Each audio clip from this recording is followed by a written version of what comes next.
Hello, everyone, and welcome to Mindfully Get Your Shit Together. What an interesting title, huh, Noah?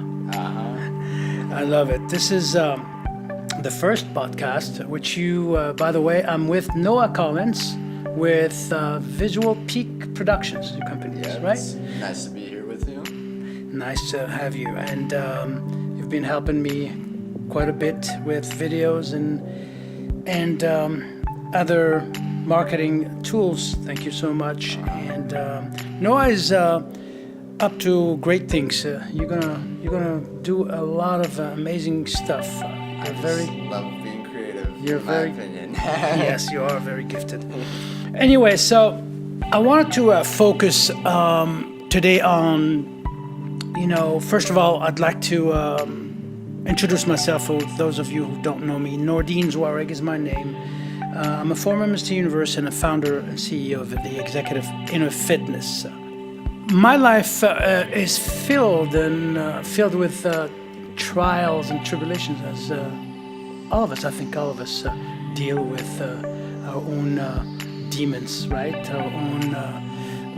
Everyone has a story to tell, and my story started 56 years ago in the back of a truck in the desert of Sahara, and I was born inside the truck 3 months premature. My mom was barely 15 years old and my father was 29 years old. They were traveling to go and cast their vote for the independence of Algeria. They were in a French army truck. Basically, they were forced to sort of go and vote. They really didn't want to go anywhere.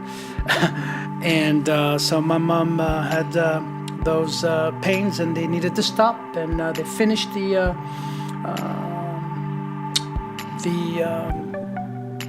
giving birth under a tree, an acacia tree. So this is a short version of the story because it's a lot longer than this. However, I grew up in France, in a town called Roubaix. I think it's the Bronx of France, they call it. Very ghetto.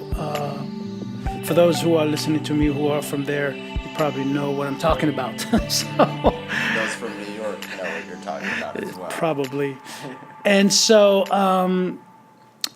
I grew up in a very, very difficult environment. I was bullied by kids and teachers alike. My family and I suffered extreme racism, and we were extremely poor. I was mentioning rickets, so that was challenging in itself. So, I was battling, a lot of issues, both physically, emotionally, mentally, spiritually, you name it. So there was a sort of an inner conflict, hence me creating inner fitness, which is the opposite of inner conflict. So this being said, these podcasts that I want to record and I want you to listen to are purely educational, but they're going to be more conversational, so to speak, because I think it's I'll have, in most of them I'll have someone like Noah, and we will bounce back and forth the ball, questions and answers. Get a couple different perspectives. Yeah, because what you think and what I think is also things that our audience is thinking about, So in this particular podcast, I'll be talking about why dedication and willpower don't work. But before doing that, what I want us to do and our listeners is to take a few deep breaths. So I want to guide everyone in this exercise, a deep breathing exercise, simply to kind of prime our day to success. So those of you who are driving, please do not do that while driving. Just stop and do the exercise. So why don't you just sit back? Your back is straight, and simply close your eyes. Again, guys, if you're driving, stop the car. We're not liable for any car accident or anything like that. Take a deep breath. Close your eyes and take a deep breath through the nose. And exhale. One more time. Inhale deep. Hold it.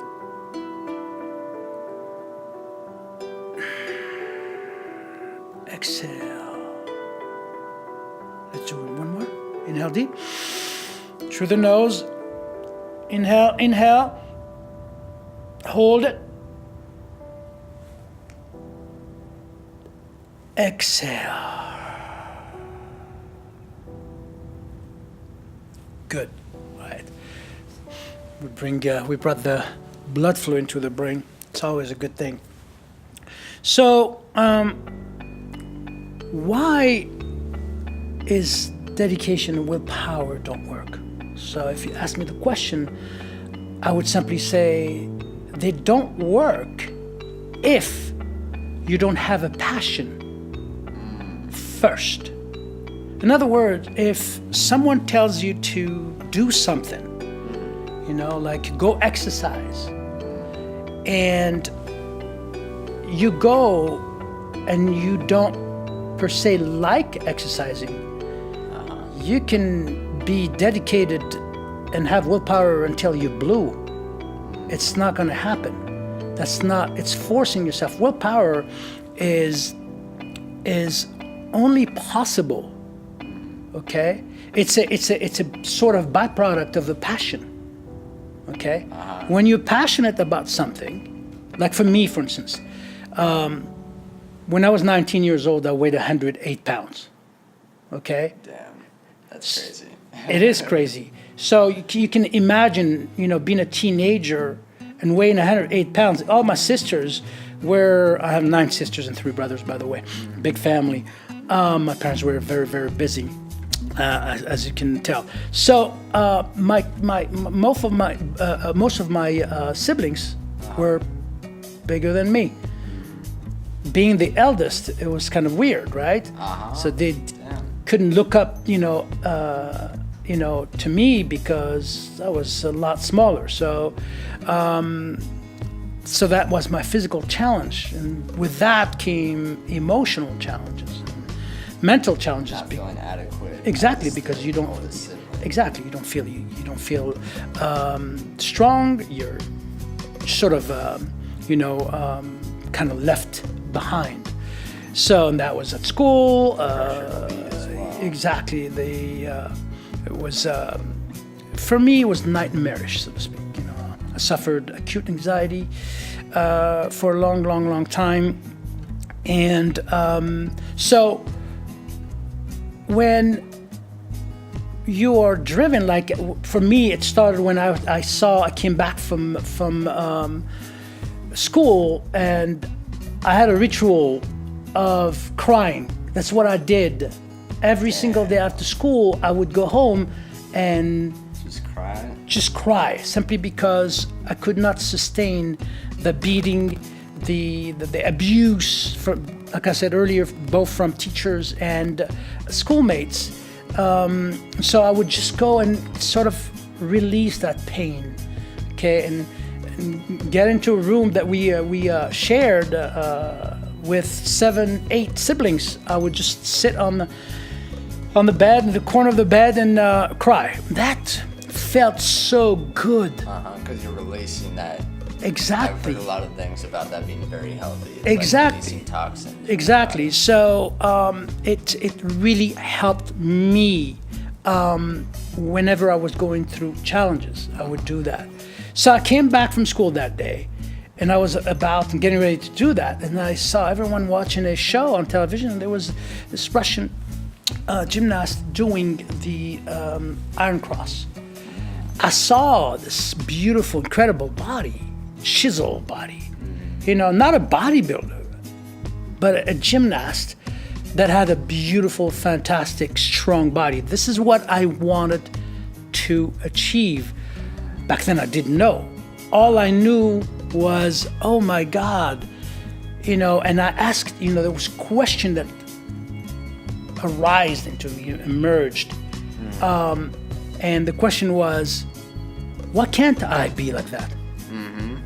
The second I asked that question to myself, that's the second I triggered the power of my intention. Damn, that was your spark right there. I wanted to be like that. I fell in love with that body. I became passionate about that. So when you fall in love with something, Noah, you will do whatever it takes to achieve. Because you're bringing it from inside of yourself. Exactly. To achieve the things that you strongly desire. In my book, Mind Over Body, the first book I ever written, published by Warner Books, I talk about, you know, identifying your true core desire, you know, and that is, you know, an important thing. That's what we call a passion. You become passionate. So you find a skill, and you develop that skill to the point of becoming a passion. When people tell you, go and follow your passion, that's great.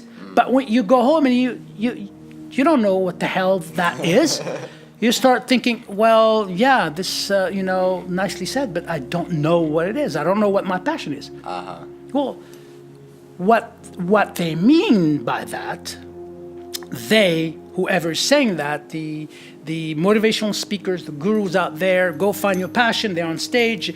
They energize you, go find your passion. But they fail to tell you that you need to go find a skill. You don't have to be in love with the skill, but you develop it. That's how you fall in love with it. And that's how you develop the passion. It's that progression. Exactly. Once you find a skill and you like it, and then you start, you know, developing it, That's what turns you master into it, love. it turns into a passion, which is love for something. You're passionate about someone, or you're passionate about something, you're in love with that thing or person. Okay, once you do that, willpower becomes that much easier, right? You're now motivated and inspired to go to the gym. You're now motivated and inspired to work on a project. You're now motivated and inspired to work on your relationship, etc., etc., etc. So you understand that there's like, a different, exactly. It's like I would say it's almost like cheating in a way, because it's like adrenaline through it. It's just how if you're excited to do something, you end up busting through any barriers you had through the project or anything like that than if you were just doing it just because you needed to be doing it. Exactly. So it's like going to a doctor, and the doctor tells you, okay, you need to lose 30 pounds. Okay, you need to start eating better. You need to stop smoking, and what you know, most people they hear just that, brush that off. they They're hear like, that. Don't tell me how to live my life. Right? It's more about, you know, the how their life, how they're living their lives already, their habits, their rituals. What are they doing? You know, the subconscious mind is that much more powerful than the conscious mind. It doesn't take just a doctor to tell you to go to exercise. You know, if that was the case, and people would just listen to that, why is a person who goes through a bypass heart surgery and go home and start smoking? You know what I mean? So it's far beyond that. The brain, your subconscious mind, is far, you know, and you heard that before, I'm sure, far more powerful. So you just go home and you forget about what your doctor told you. So you just go on with your old habits. So the difference is, between someone telling you to go and do something that is going to save your life, and doing it because you love doing it, is, the application of it. So let me illustrate. Okay, for me, for instance, and I would take more time to give you more example, but since we're doing this podcast, which is limited in time, for me, I can take you one example where I was not driven. In when I started competing, my first contest was something I was told to do. I did not want to compete. So my coach back then asked me to compete last minute, and I was not ready. I knew I was not ready. That was the first competition. I wanted to make sure that I was ready. So I did a show, and I came in dead last. I even froze on stage, and people booed me. Really? It was a nightmare. That sounds like a wonderful, as you're saying it though, it sounds like a wonderful learning opportunity to not only gain passion, to look back and say, I just did so terrible. I am definitely going to be doing better next time. But that's not what happened to me, though. Really? No. Oh, did it? Because did it shame on you? Imagine this. Okay, so you get on stage and you forget your routine. Okay, and by the way, those who are listening right now, they may not know what I'm referring to. I'm referring to bodybuilding shows. If I forgot to mention, see, my first podcast, I'm going to screw up, but it's fine. This is how we learn, right? I'm a former Mr. Universe, Mr. World, Mr. Europe, and Mr. France. I've done, I had a 12-year professional career, and I traveled around the world to compete and speak about nutrition, exercise, bodybuilding in general. So anyway, so that first show, I was barely 20 years old. And I won the universe at 23, almost 24. So I'm the second youngest Mr. Universe after Arnold Schwarzenegger. We hold the same title. So it's not so much when I was on stage. It's the fear that set in me when the coach asked me to compete, which is a week prior to that. See, when you don't want to do something and somebody, tells you to do, they're not forcing you to do it, but they're your coach, or it could be your father, it can be, a sibling, you're compelled to do it, but if you feel like you don't want to do it, then don't do it, right? I didn't listen to my instincts. I went ahead and I was not prepared. So from that moment on to the minute I stepped on stage, fear was conspiring all along, okay? To that freezing in front of all these people. It was to me, it was most devastating. It took a while for me to recover. However, something interesting happened. As we were,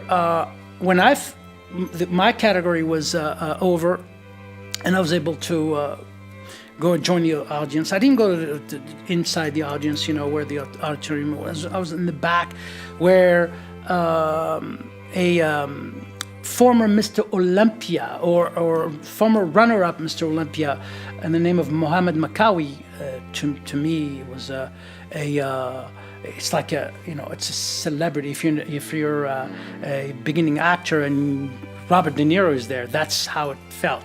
So Mohammed Makawi was there to guest pose, and he was signing autographs, and he saw me, and he asked me to come. He pointed at me and asked me to come to see him. He spoke English. I didn't know what he was talking about, so somebody translated, and he said this to me: although You lost today. You won. And I was like, I don't understand. He says, he signed an autograph and wrote, "Don't give up. You have an amazing symmetry." What do you think happened then? I think that was your next spark. What I call reconnected to my self-worth. This is a whole different podcast topic that we'll be talking about.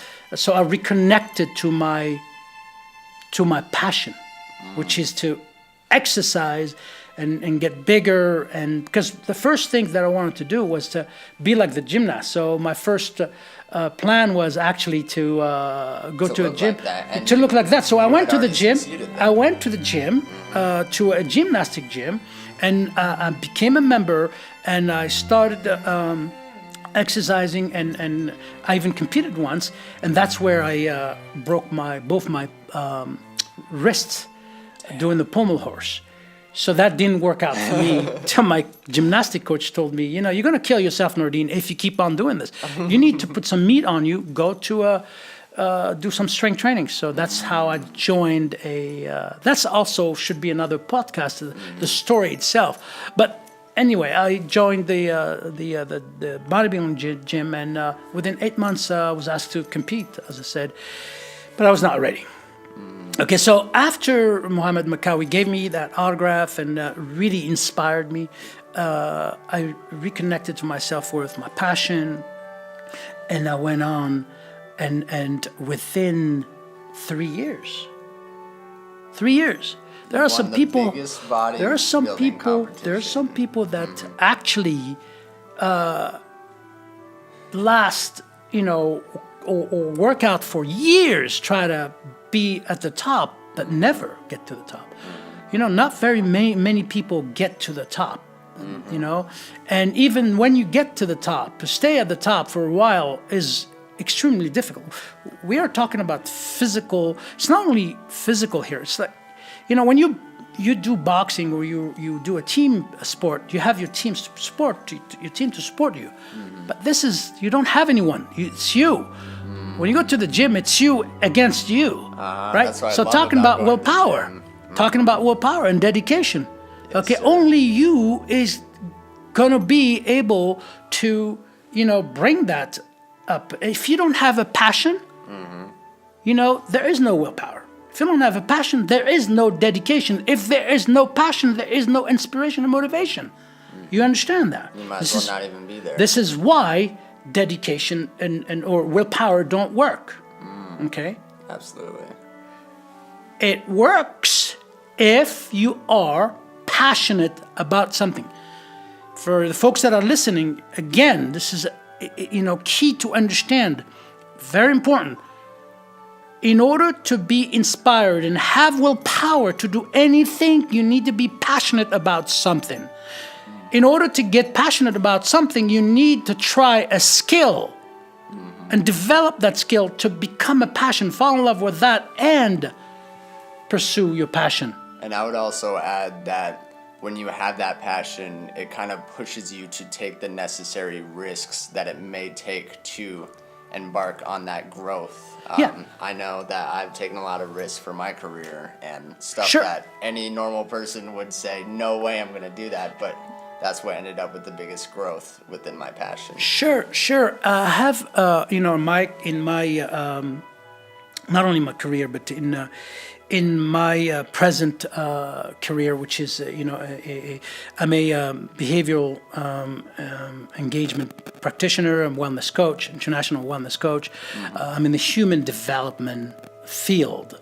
I speak, I write, and I work with a lot of top corporate executives. Mind you, when they're passionate, when you see these people, they're so passionate about their job and making money, that taking risk is not really taking risk. They don't look at it that way. It's almost like risk does not exist anymore.